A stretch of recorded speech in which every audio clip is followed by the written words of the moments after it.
Hey guys, and welcome to my October wrap-up. So, I read 13 books.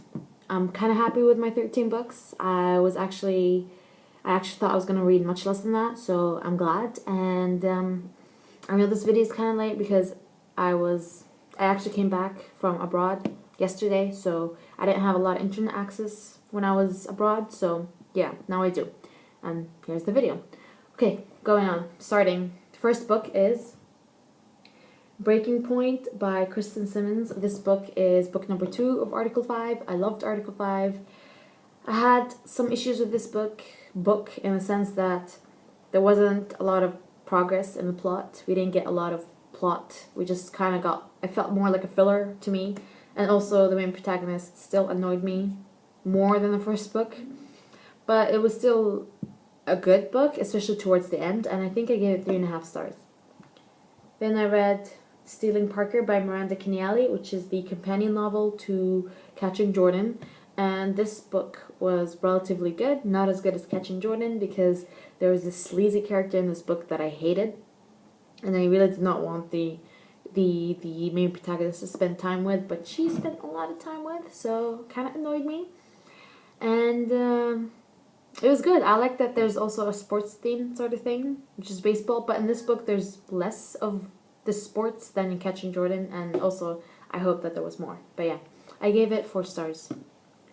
Then I read Velveteen by Daniel Marks. This book talks about a girl who's killed and by the serial psycho killer and is in purgatory. Let me just say that the way she was killed was like explained a lot in the book, and I was so disgusted. Yeah, and this book was good. Whatever the synopsis says that she's just gonna hunt down the killer, that's not really what the book's about. Part of it is about that, but a major part is about purgatory and the conspiracies going on and how that world, or the in-between world, is crumbling down or whatever. I gave it 4 stars. Then I read Destroy Me by Tahira Mafi, and this has converted me to a Warner lover. Team Warner, everyone. And I really loved this book. I loved how we get more insight on Warner and why he became like this, and also how, like basically the backstory of some of the things that he did, like killing that soldier. It was explained here why, and I'm like, Tahira, why would you do that to me? Because in the first book I loved him, but I knew loving him was wrong because he's like a villain. But then after reading Destroy Me, I really don't think of him as a villain. I just think of him as a victim. And I really want him to end up with Juliet. Like, this is how bad this book has changed me. Like, it changed me completely. And I really recommend it to everyone because it's around, like, what, 80 pages, even less. And I gave it 4 stars. Then I read The Shadow Society by Mary Rakowski.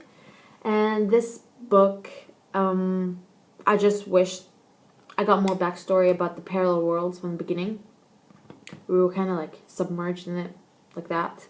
And I also felt like there's too many conspiracies and plot lines going on, especially with her being a shadow and then being a spy and then having this whole romance and then her friends and blah blah blah. And I felt the ending was a bit too comfortable and too easy way out sort of thing.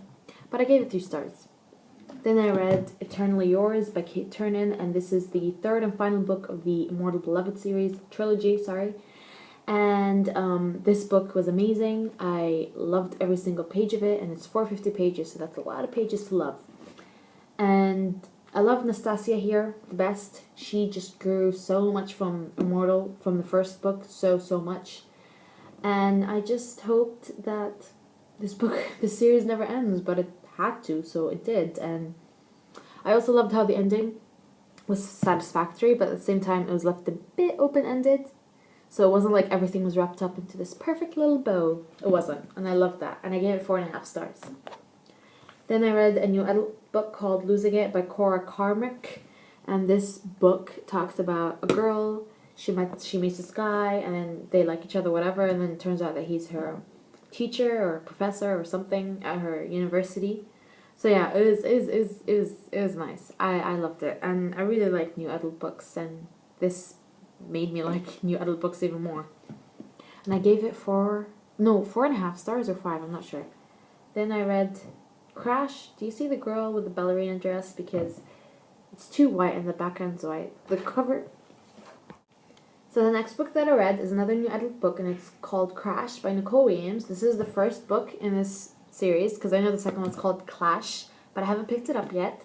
And this book has a girl who meets this bad boy, and let me just point it out right now, don't roll your eyes, because this bad boy is seriously a bad boy, and not just a bad boy who is actually a softie and a gentleman and all that crap. No, he is actually scary, dangerous. I just wanted the girl to run the opposite way from him. Like, I didn't want anything to do with him because this is how scary he was.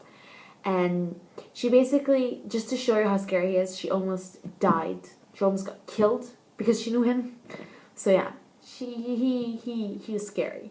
I liked him, but at the same time, like, also what I didn't like is just how he basically thinks so badly of himself, thinks so lowly of himself. Like, he treats himself like trash. He calls himself trash. Like, would you call yourself trash? Like, I just found him to have such low self-esteem, such low everything. So it kind of annoyed me at times, but I do understand where he's coming from. But it's just that, like, even though, like, don't call yourself that. That's just scary. So I gave this book 4 stars. Then I read Decked with Holly by Marnie Bates, and this book was a companion novel to Awkward, and talks about a girl who meets a guy at a cruise, and they get implicated together somehow, and then the guy, who's actually a rock star, has to, basically asks her to be his fake girlfriend for the duration of the cruise, for some damage control, whatever. It's cute. I hope there was more, like, funny situations between them, awkward situations, whatever, but I didn't really see much of that, so I gave it 3.5 stars. Then I read Swell by Julie Raymond Duck. This book was so good. I felt like this book basically opened my eyes to, like, how scary the world can be. It talks about a girl who's 15 years old, gets a boyfriend, who's apparently, like, this smart dude who's, like, the valedictorian of their school, blah, blah, blah, but he has a drinking problem. He drinks all the time. And, of course, for her to fit in, she starts drinking and drinking and drinking. Oh, yeah, did I say she's 15? Because she's 15. And she drinks all the time. And she says she has no problem. And, like, this is how bad her drinking became, that she almost got raped. She almost got killed. She basically would trade favors with people who would buy her beer. She basically, like, sold herself. Like, I felt sorry for the girl. I don't know. This book it's very realistic. I think people who like realistic fiction should read this book because it's really good. And the ending was so heartbreaking, but it's so realistic. And yeah, I would recommend it to everyone to read it. And I gave it 4 stars. Then I read Gravity by Melissa West, and this book it's actually a very anticipated title for me, and I know for a lot of people who love dystopian sci-fi, blah, blah. But I didn't like it that much. I gave it 3 stars, but I need to point out that I read the earlier version. There was a newer version with a lot of major edits that went on because a lot of blogger feedback, like, made the author and the publicist, whatever, make a lot of changes, such as the romance and also the world building. And I feel like if you do read the newer one, you would enjoy it so much more than I did. So I would recommend you guys to pick it up, and I gave it 3 stars. Then I read another awesome book by Melissa Pearl called Betwixt. I basically read most of Melissa Pearl's books, if not all, I'm not sure. And this book talks about a girl who gets hit by a car, and then she wakes up one day and only one guy can see her. She's apparently in this in-between place, and he basically helps her try to figure out where her body is, because her body's still alive, but she's, like, mentally or spiritually looking around trying to figure out where she is and who killed her. And I really, really, really liked this. I gave it 4 stars. Then I read Half-Blood by Jennifer L. Armentrout. It's actually my last book, which is the 13th book. I know a lot of people said that Half-Blood is much better than Obsidian, but I have to disagree because I liked Obsidian so much more than Half-Blood. Half-Blood has just too many rules, blah, blah, blah, between the Half-Bloods and the Pures and the Apollians, blah, blah, blah. And I did like it. I liked Aiden, though I like Damon more than Aiden. I'm sorry, but I do. And I forgot the name of the main protagonist, but she was great. Except at the end when she does that stupid thing. But she was great, and I liked her, and I gave her 4 stars. So these are all the books, 13 books in total that I read. For my November TBR, I might do it a bit late because honestly, I don't know what I want to read because I'm almost done with my December review books, even my November review books. So I don't really have a lot of books to read except my non-review books, and I don't really want to like set the books. I just want to pick a book randomly and read it. So I don't have I might not do one. But yeah, these are all the books. If you've read any of those, let me know what you think. And head over to our blog because most of these books, the reviews of most of these books are already up on the blog. And that's it. Have a nice month, guys. Bye.